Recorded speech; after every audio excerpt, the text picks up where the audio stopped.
How's it going, everybody? Welcome to a brand new episode of Crypto Clout. Top story, I would say, today for Tron. Tron Pay added to Tron TRX roster. This is definitely a big development right here. An interesting article as well by AMBC. And of course, the cryptocurrency enters top 5 league on Blocktivity. So this is definitely big news, I would say. Not the biggest, but definitely the top story of the day. And then right alongside it, I would say, right in the aftermath of the U.S. elections, one of the funny things that we saw happen in the elections is I think cryptocurrency won the elections. If you want to get my analysis of it, that would be my conclusion. Crypto-friendly politicians win governor races. Will regulations within the industry change? I mean, this is definitely a big movement forward and definitely relevant news to start off the day with. Tron Pay in multiple languages. We've got this international appeal of Tron, I would say, as far as the position that Tron has been moving itself in. This basically we see it in a lot of different variables that they've been associating themselves with. Tron's a noteworthy cryptocurrency in that they definitely do position themselves strategically, and they don't limit themselves as much the same way that I think that the decentralized aspect of the internet appeals to Tron. They certainly do sort of reflect that in the ways that they've been managing to get all these different basically states of operation in so many different areas of the world, and I think that we're definitely seeing some interesting things happening, and not every single cryptocurrency is doing this. I mean, obviously it's pretty common for cryptos to aim to basically leverage the global stage, have that sort of international audience, but seeing Tron do it is a mark of positivity, I would say, as far as how the technology is developing and leveraging its existence in the real world. So the market right now, 213 billion, like we always talk about, it's moving sideways. November 10th, and then last year November 10th we were seeing basically the still gearing up for the start of the major bull run, but I mean, we were obviously seeing symptoms of it all the way through the year. 2017 was a crazy year for cryptocurrency. Well, it was a historical year, seeing crypto hit its all-time peak, and it's funny how that sort of thing just happens overnight in crypto.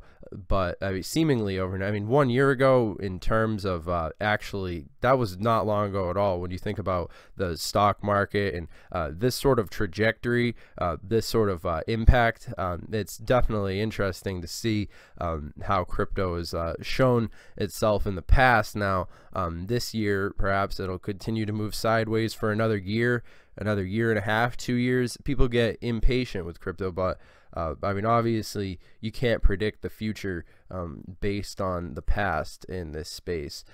And all that being said, I'd say all I can do is look at the technology and look at where these technologies are aiming and what can be accomplished as far as, I mean, Tron ranking 11 right now, but it's definitely very interesting to see how Justin Sun's been taking this project to a whole new level. We've talked about this before, along with the decentralized aspect of Tron, but another thing that I would say that Tron has going for it, while we're talking about the global community, it's publicity. I think that Justin Sun, I mean, he has 500,000 followers on Twitter, verified, basically a regular old Gary Vaynerchuk sort of individual. Justin Sun really is one of the best things that Tron has going for it, and that's not an understatement. I'm saying this is basically my point being, the way that Justin Sun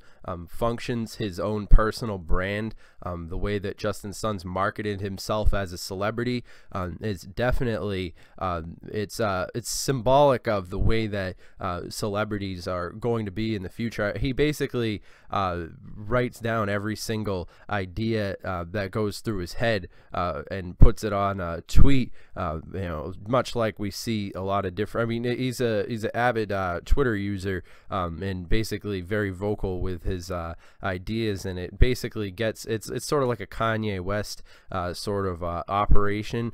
I mean, as far as running your social media accounts, I mean, we've seen it echoed before by like John McAfee, and even Charlie Lee to some extent is interesting in this sense where you know, they've been using social media and leveraging that sort of power to bring attention to the things that they, you know, basically we're going to be seeing more and more of this coming from the technology side, but I mean, it's definitely interesting, and I think, you know, just by Justin Sun 8 hours ago, don't think hashtag Ethereum transaction volume will ever catch up to Tron's again.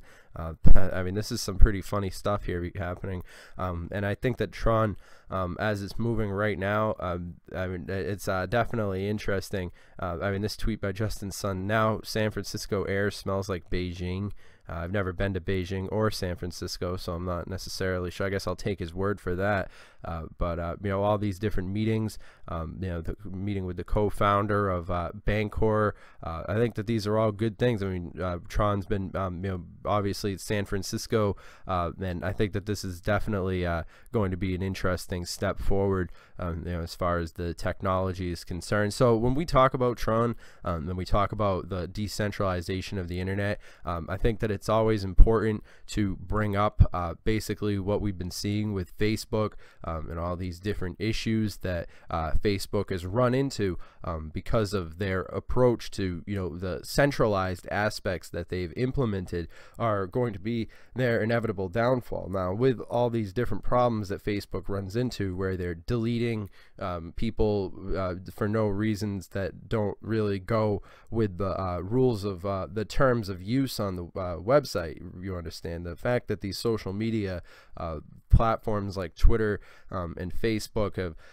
basically started banning people because of things that they say that they've done that aren't actually listed in the terms of service. It's created a unwanted atmosphere of mistrust, I would say, in the overall social media.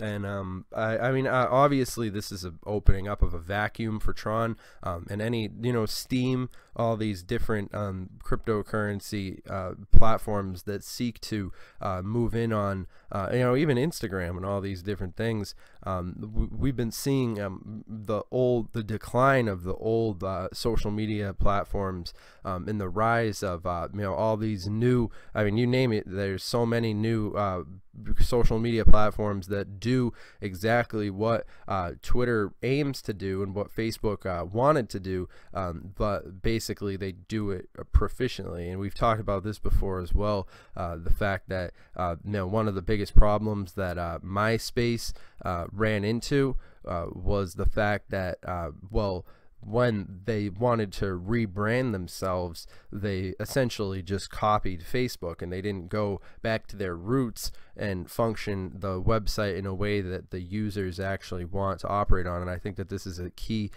lesson that's available, and an opportunity for you know, really, I think Tron has learned from the mistakes that have been made by a lot of these other you know, and I think when we see the way that Steam and all these different blockchain supported, really intrinsically basically decentralized aspects of the future right on the horizon, it's definitely interesting to see how these things have been moving forward. But all that being said, you know, remember, this video is just for entertainment, educational purposes only.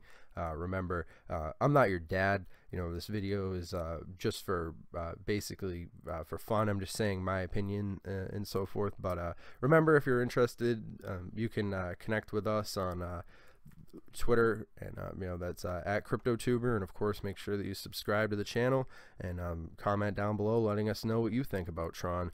And all that being said, I hope you guys have enjoyed this content, and I'll see you guys in the next video. Have a good one.